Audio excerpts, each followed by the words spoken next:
I guess you could say I've been somewhat depressed lately and extremely stressed, overwhelmed.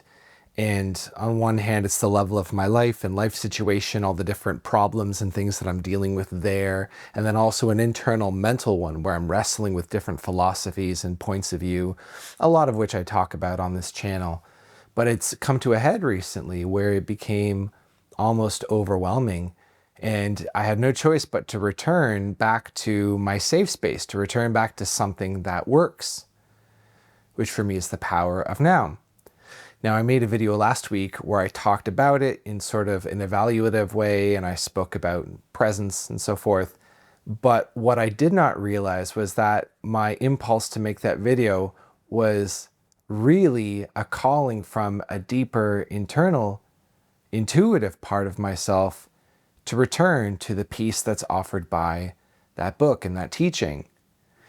And so over the last few days, I've been diving in and remembering it and re-immersing myself in it even more deeply than before, because that's typically how these things go. You find presence, you find wellness, you find consciousness, and then you leave that post only to come back to it more deeply each time. And I've been practicing it over the last few days, just being present.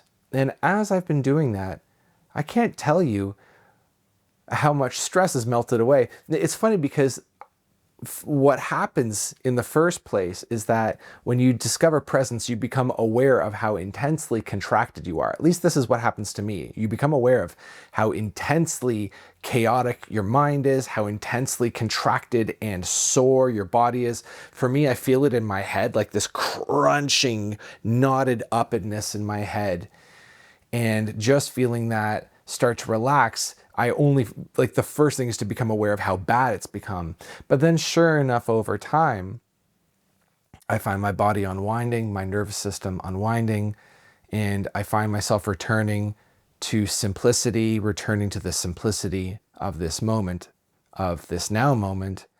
And what I also find, ironically, is that all sorts of different philosophical answers, mind answers that I've been seeking for with grim determination, somewhat doggedly, like, how do I get all these pieces together? They sort of flowed in as if they were just waiting for me to stop pursuing, or to put it differently, they were waiting for me to stop shouting my questions so that they could whisper the answer to me. It's been very interesting. And so what I want to do today is I want to talk to you about presence, and I want to talk to you from presence. So my challenge will be to see if I can anchor in the state of presence and stay in it as I talk to you, and to talk about it and hopefully transmit it to you as well. And to not do it as some sort of guru or whatever, but to simply remember presence and to be presence and to transmit it.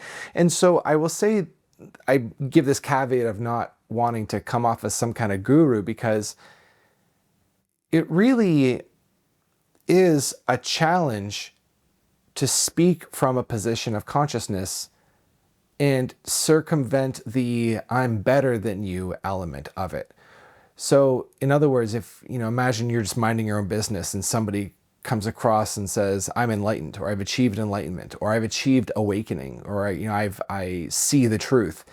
There's something about that where as a culture we tend to reject it, or to respond like, yeah, you're probably kidding yourself, or what, you think you're better than me? Like, there's sort of we generally have a negative, automatic, knee-jerk response to that kind of thing, which is kind of funny when you think about it. Why wouldn't we necessarily open up to it?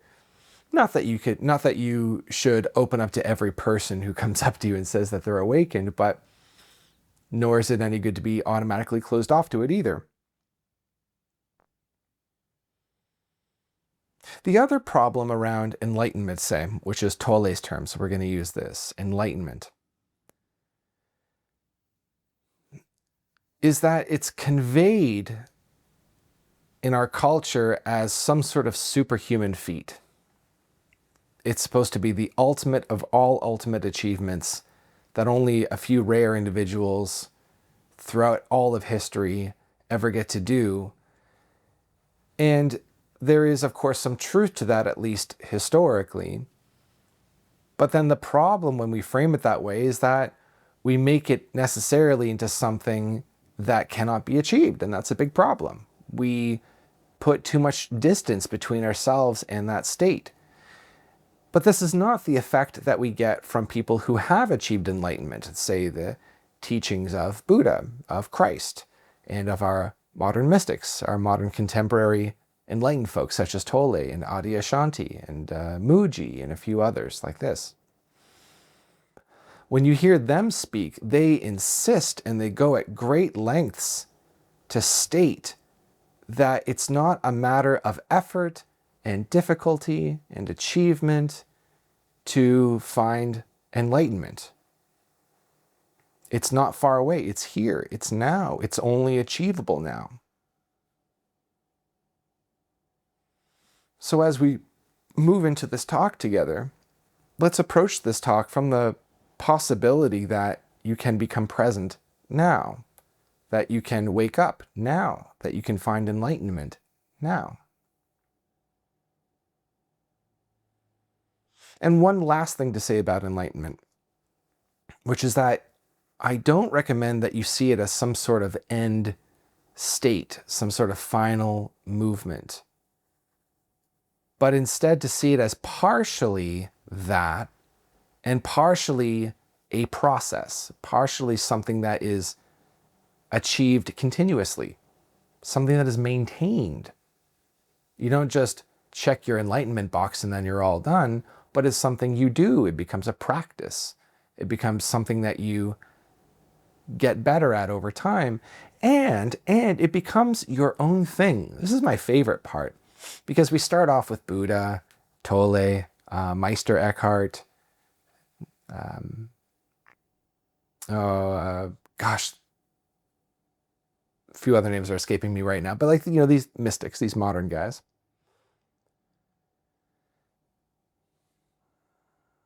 What was I saying on that? I forget what I was saying about that. All right, whatever, that's fine. So, how to actually be present, which I think will be the title of this video. How to actually be present. A great way of going about this is to not consider it as some sort of distance that you traverse. So we're tempted to think of it as a state that we get to. How do I get there? And instead consider it as something that you are already doing. It's something that you already are. And the problem is that on some level you are convinced that you're not present. The mind aspect of us, the egoic mind aspect of us, is interested in the future and in the past, and it just constantly wants to project itself there. But even as it does that, even as it thinks about the future, different possible futures to get to or avoid, different past futures to feel nostalgia for or regret for, right? It's all different versions of the same thing. All of these are different projections away from the now. Those projections take place in the now. So here you are in the now moment, the only moment. The only time that there is now. And you project yourself away from it in your mind. And you're doing that now. You're doing that in the now moment. So really, when you're considering the future and you're getting lost in a fantasy about the future, what's really happening is that you're going from being present to being absent. Being present is not a matter of great effort. It's not difficult. It doesn't take force. It doesn't take any pushing of any kind. To be present is just to permit yourself to be in this room, to be in this situation, to be in this life that you're in, and just for a minute not complaining about it or acting like there's something wrong about it, or without any subtle effort to try to get into a different situation. When we have ideas about what's wrong with our situation, that sense of wrongness gives us something to do. And now that we have something to do, we have to get that thing done. And then that turns this now moment into an obstacle to be gotten through, to be gotten rid of, so that we can arrive at that future moment where we have done the thing.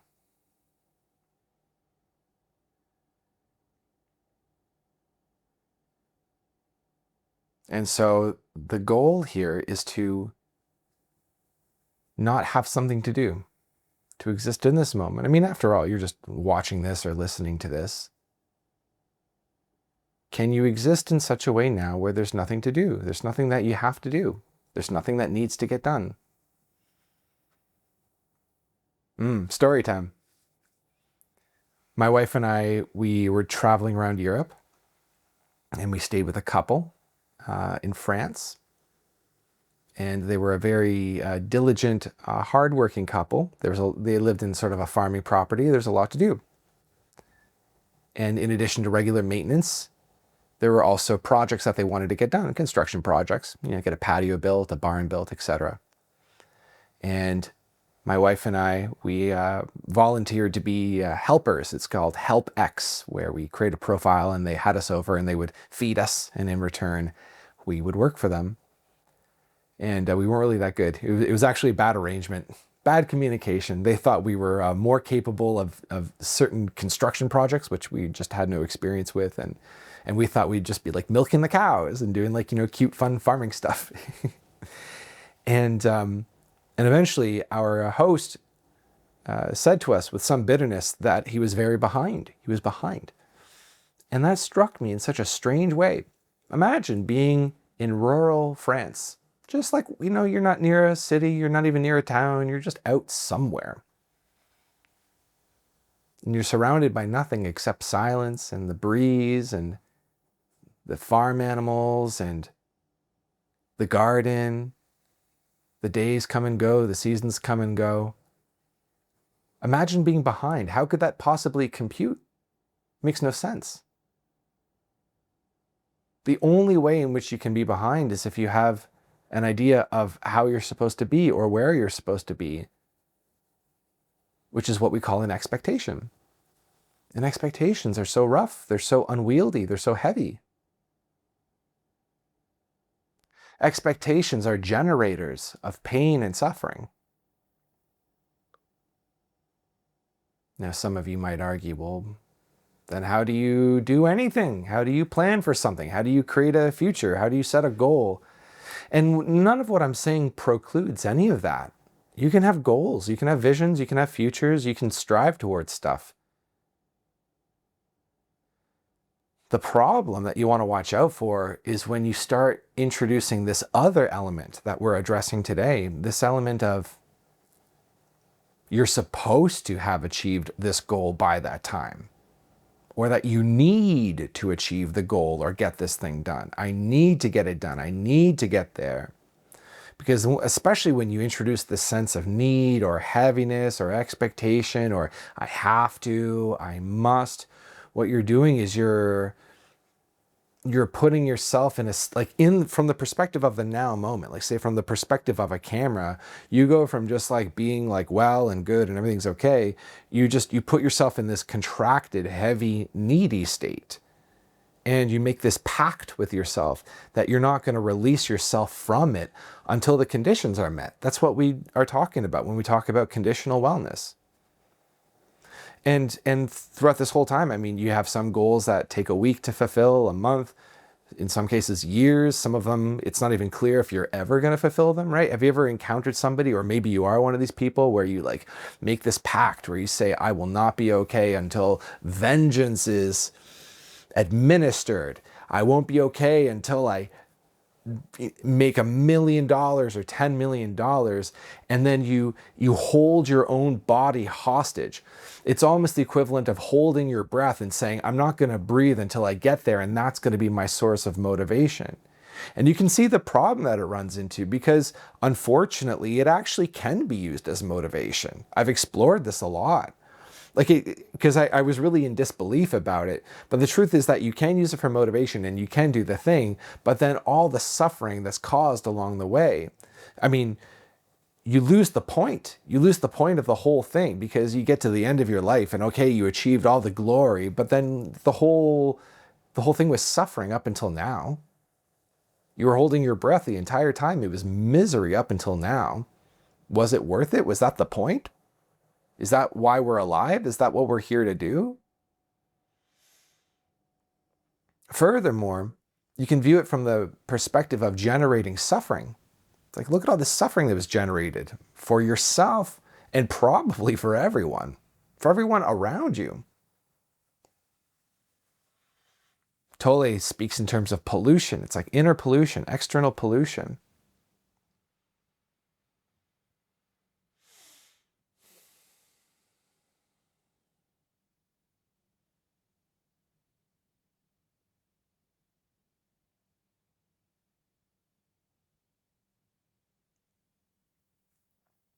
It's nowhere to go, nothing to become, nothing to be, nothing to do. That's of true significance. Imagine looking at that deeply. There's nowhere to go, nothing to do. No future to arrive in. That's that important.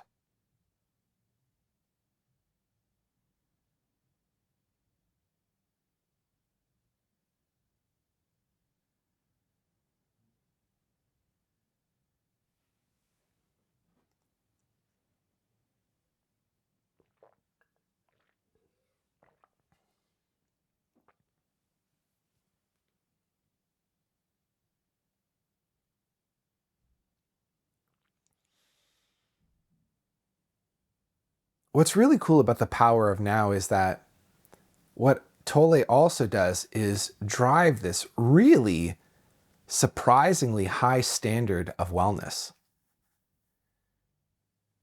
So first of all, he speaks about human pain. Pain is this catch-all umbrella that includes upset, guilt, shame, worry, dissatisfaction, abandonment, trauma, greed, need, moodiness, somberness.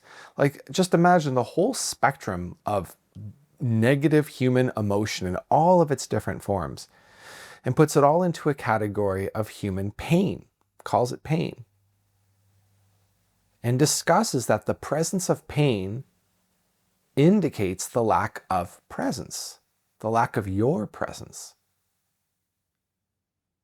And the claim here is not that once you get the hang of being present and being in the now moment that you're going to be rolling around in ecstasy for the rest of your life. Just sort of a funny image. That there's still, you're still living a human life, and there's still loss and grief and anger and things that come up.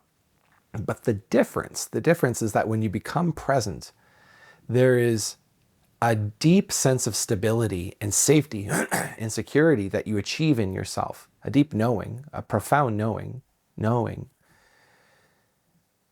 And then from that knowing, you can go about your life where there's the ups and downs, the wins and the losses, the good news and bad news that comes and goes. And you're affected by it only on the surface. You're not affected to the core. And so then you have anger, and then there's a beauty in anger. You can experience anger and have it. It's awesome. Sadness, same thing. Boredom sometimes, a little bit less so. Happiness, ecstasy. And there's a sense of ecstasy and bliss and pleasure and all of these things, they come in too. But now there's no need to grip or attempt to keep them, or to make some sort of idea like, oh, this is my life now. My life is like this, so that when the pleasure and the bliss and the happiness goes away, you go, oh my God, something has gone wrong. Right? So in other words, when there's a good feeling, we tend to grip. And when there's a bad feeling, we tend to push away. And it's that tendency to either grip or push away that just drops.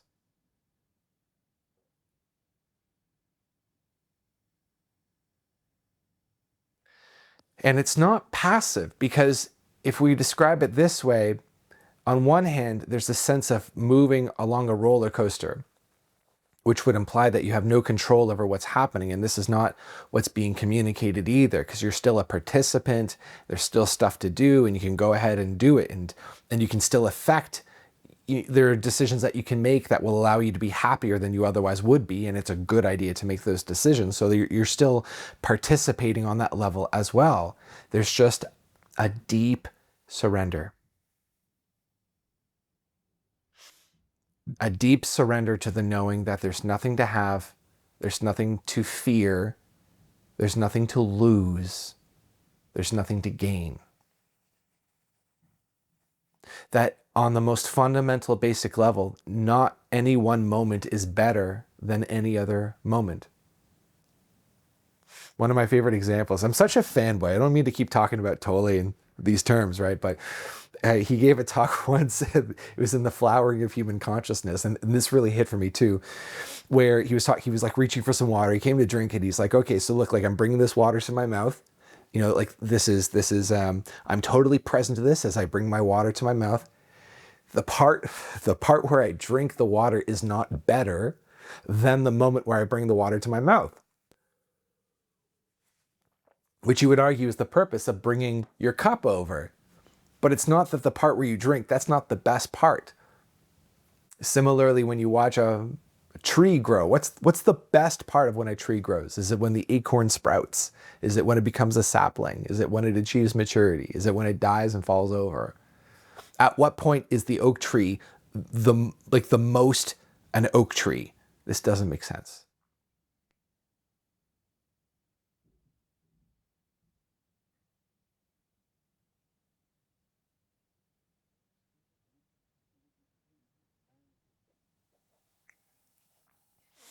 So how to be present?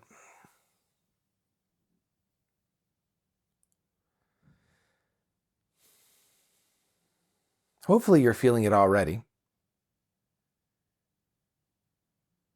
But if not, just invite your attention to firmly come inside of your body, just to be present to your body. I've always hated being told to watch my breath. I think because it's just what everybody says and it starts to become meaningless at one point. But the whole idea behind watching your breath is to just bring attention away from the constant projection away from the now moment. Like as long as your attention is on your breath, you can't go very far. You're just right here. Another thing that I've noticed about being present is that there's what appears to me as a sort of membrane of reluctance or of fear, where like you'll know you're really hitting it when boredom, the sense of boredom really starts to hit all of a sudden. Like, no, like, this is boring, this is bad. Or it's like, no, I gotta think about this thing. I gotta go into the future or into the past or something.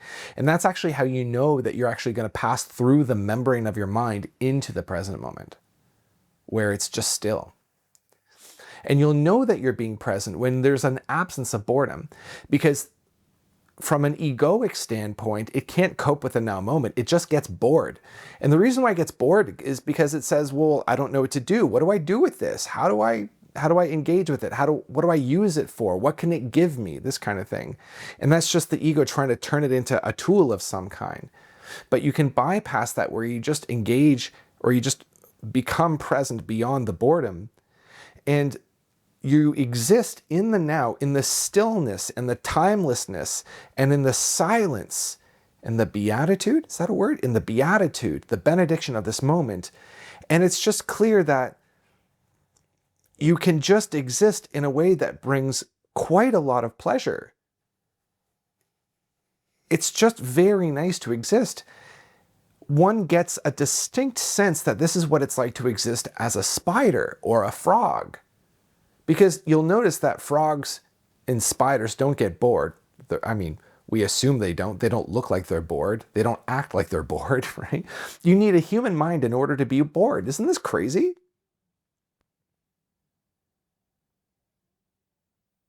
So crazy. So when you remember that you can exist beyond boredom, then you can just be in this room, be in this stillness, be in this now moment, and there's just contentedness. There's just, like, the room is still, and then you become still. And then the stuff that I keep repeating, there's nowhere to go, nothing to become, that becomes real. It just becomes obvious. It's apparent. And then when it comes time to stand back up and do something, it's a very deliberate decision. You're not in a state of doing as just a default mode because you get jittery if you slow down, right? Like, isn't that nuts how all of us are like this? We just, whenever we slow down, it's like, okay, now I need my phone because, like, to exist, like, in a way that's still without input, something being put into your eyes or your ears, like, now we start freaking out. Now we start getting jittery. Like, is that not clearly an indication that we are a sick species? That we are sick as individuals and sick as a species? That we can't just exist in stillness, that like it just there has to be constant motion, or if there's not motion then we're sleeping, or if we're not motion and if we're not sleeping then we need to be consuming, like in a state of consumption of some kind. It's nuts.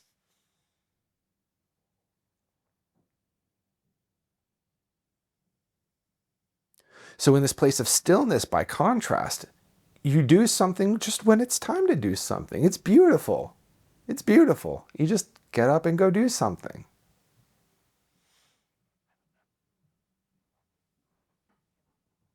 So I think my battery's about to die. I'm going to wrap this up. Thank you for listening. Let me know what you think.